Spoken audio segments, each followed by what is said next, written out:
RPIW number 12. So this is our agenda, and it's a list of who's speaking in one order, and they're standing in that order, so you can totally be up next.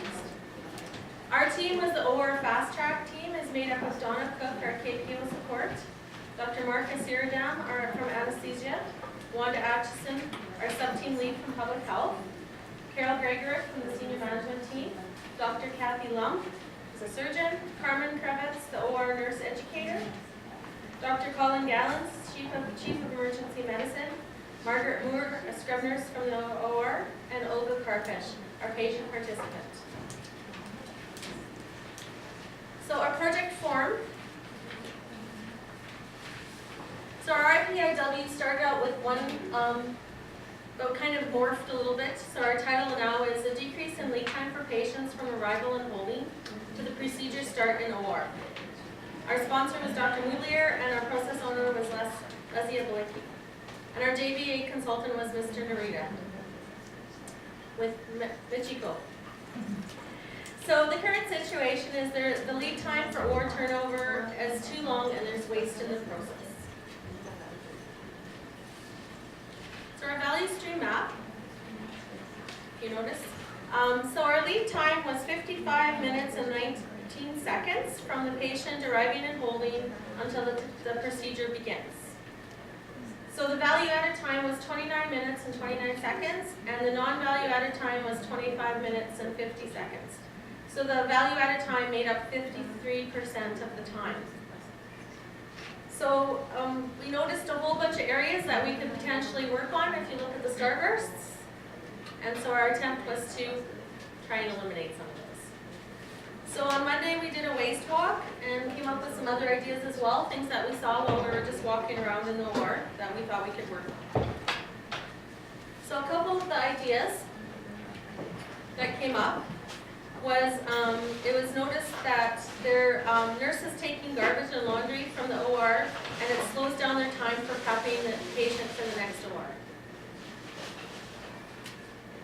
Another idea was just creating standard work or work standards for the area. They only had some from nursing from another RPIW, but none for anybody else in the area.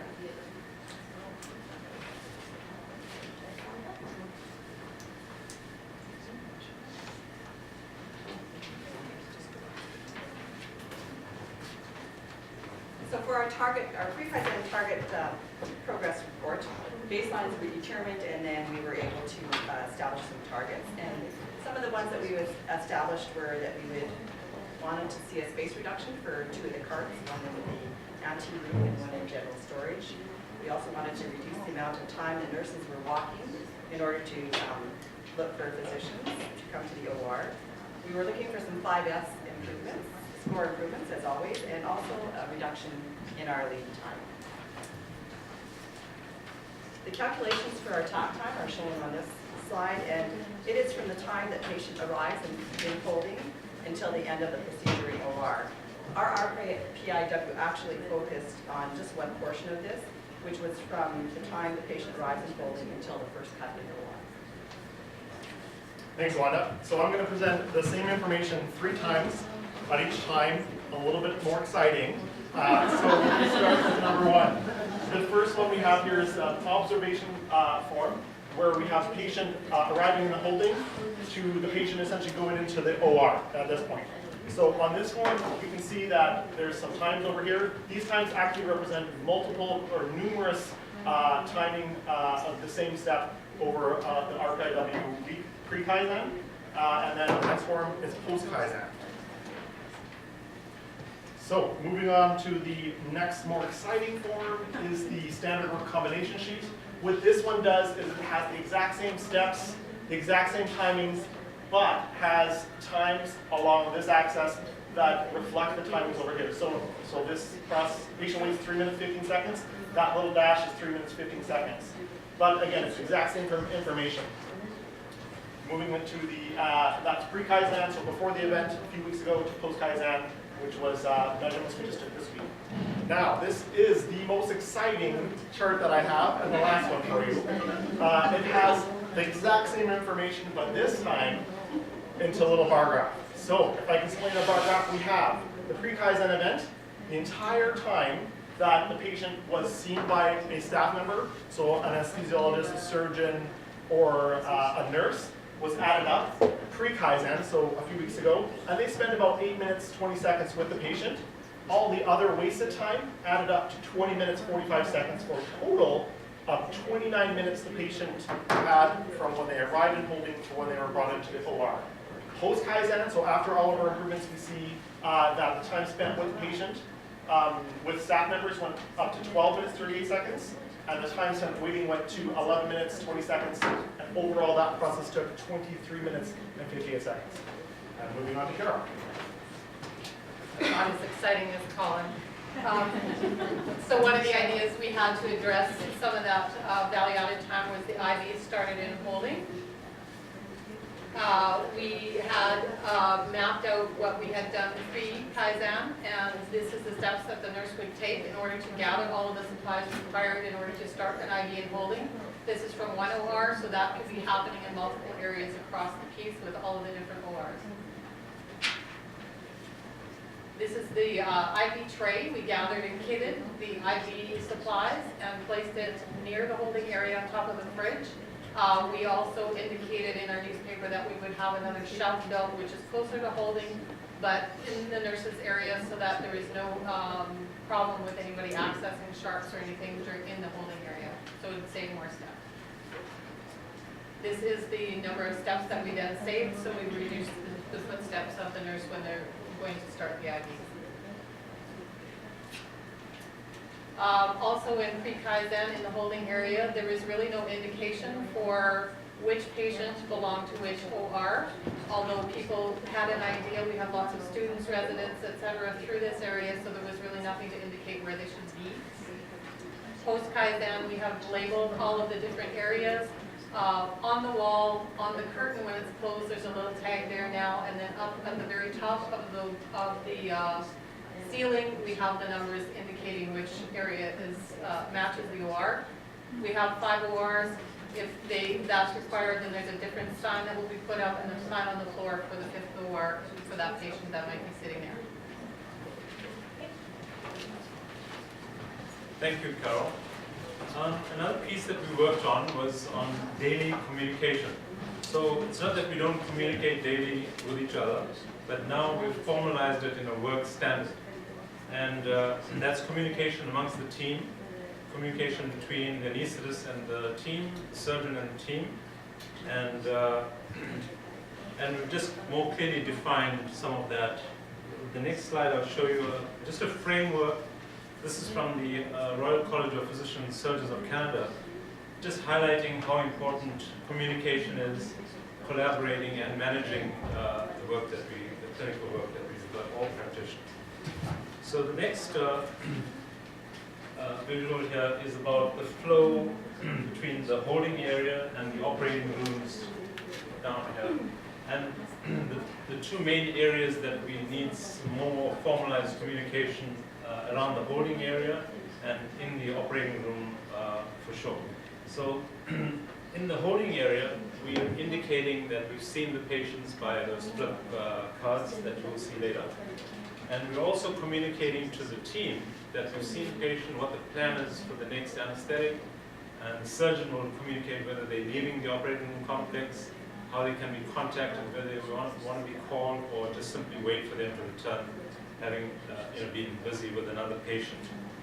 Now, moving to the operating room, we don't have a daily visual management in the operating room as such, but we're trying to incorporate a daily huddle, a team huddle, during the first case, perhaps towards the end of the first case, around the slate for the day.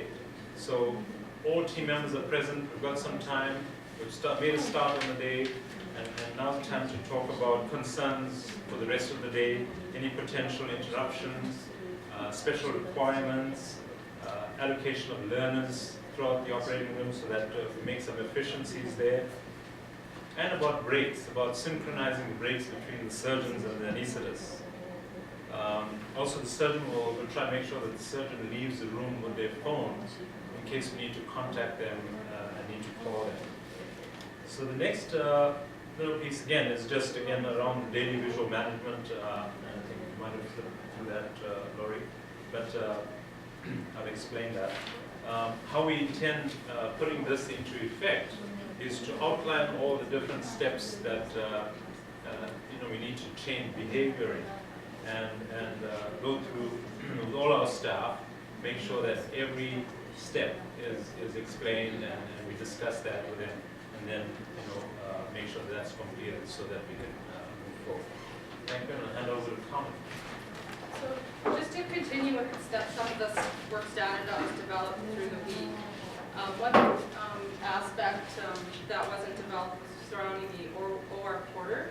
So we've created work standard around that.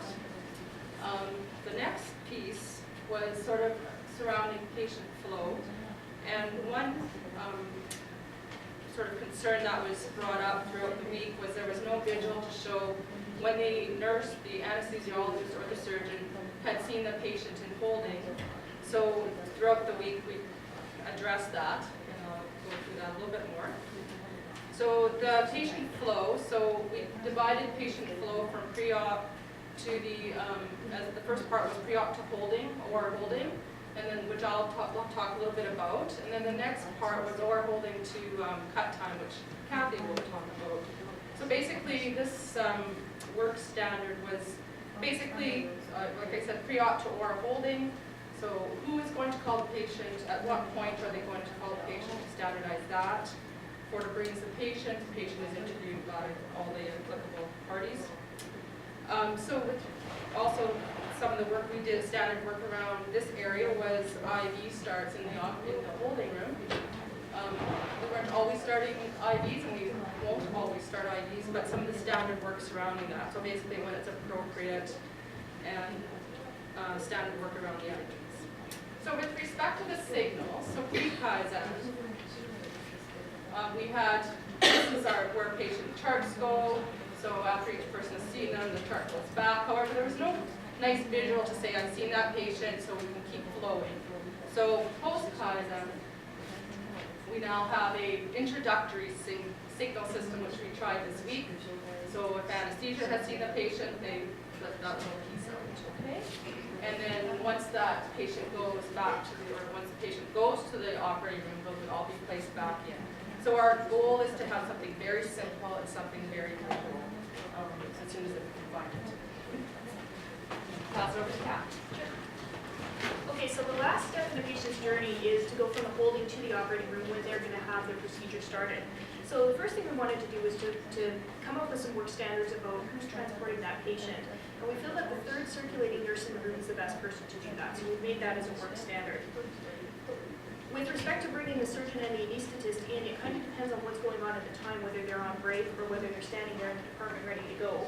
What we've determined is a patient can be brought into the room either way, and the nursing staff can start doing things like hooking up the IV, doing the monitors if it hasn't already been done, and positioning the patient. And if the surgeon or anesthetist aren't in the room, they're to be called when the patient's being brought into the room. The other thing is the surgeon may leave after the patient has been brought into the room and the first WHO checklist has been completed, and it's been determined that the work standard should be that the nurse should call the surgeon when the prep is being started to return to the room for the actual start of the procedure.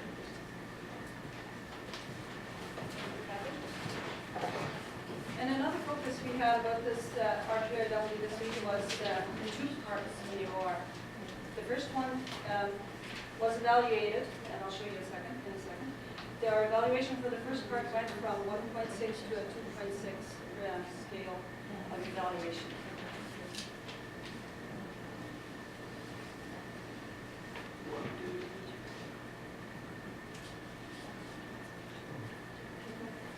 Okay, now this picture here, as you can see, that was before pre-Kaizen. And we needed a little bit more space to the right. So what we ended up is moving this part and then putting a second part there, which gave us 5 shelves high, and then it distracted it a bit. And then on the next piece there, you can see we gained roughly 10 square feet. And that doesn't seem like a lot maybe to almost everybody else, but it's pretty precious in the OR because we are all pretty cramped. The second part is the general, and that score went from a 5S evaluation from a 1.3 to a 3, so we were happy with that. And with pre-Kaizen, you can see that this shelf, it needed a lot of work. It had a lot of overstock on certain items and not enough of what we needed. And so after,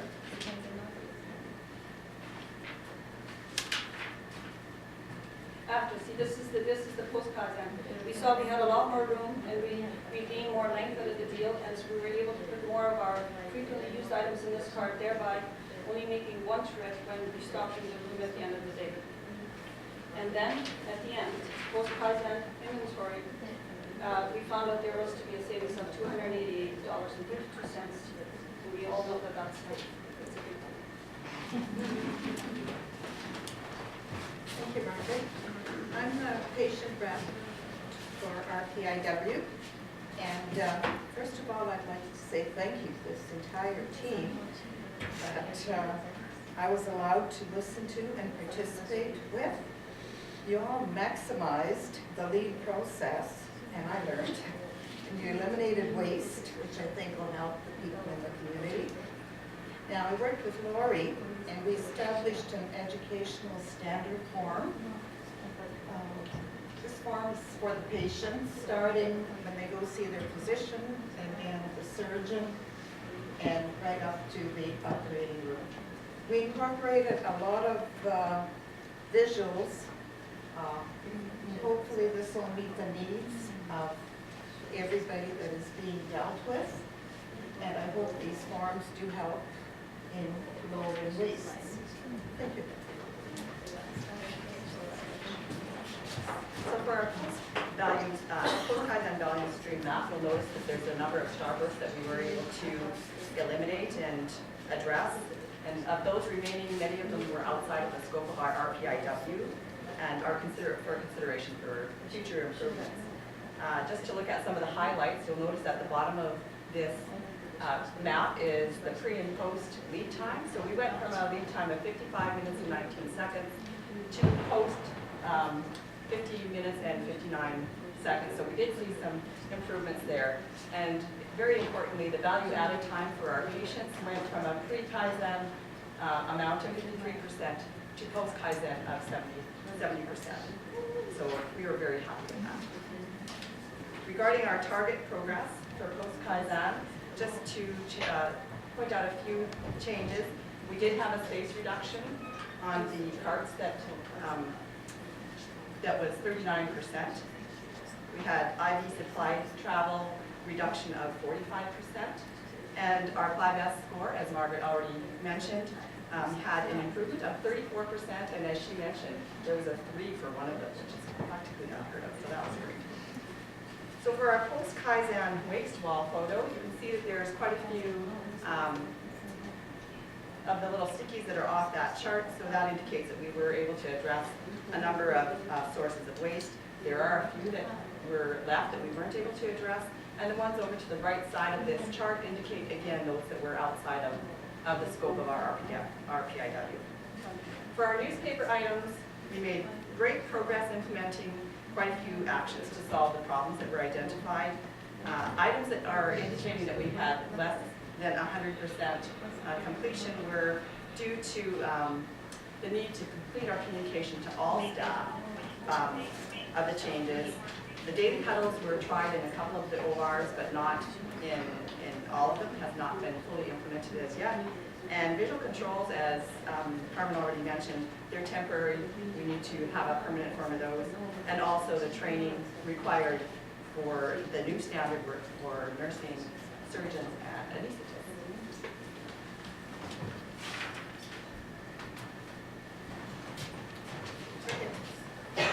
Okay, so our workshop summary. What our team learned this week. Everyone in the OR is currently working flat out to move things along quickly. Staff input and willingness to try new things was extremely valuable. Most disciplines in the OR were represented on the team, as it was very valuable to see everyone's perspective. It is hard to implement change with so many different staff members and different types of surgeries. If we do create standards but do not measure, we wouldn't know if we have improved. We never assume. And surgery is boring unless you are doing it, according to Colin. So we want to thank the OR staff, nurses and physicians, OR scheduling, Raya, Allen, biomedical services, materials management, environmental services, maintenance, all the participants of RPIW number 12, day surgery, IT, SPD, Les, Lori, and Susan, Olga Karpesh, and Michiko and Sensei. Thank you.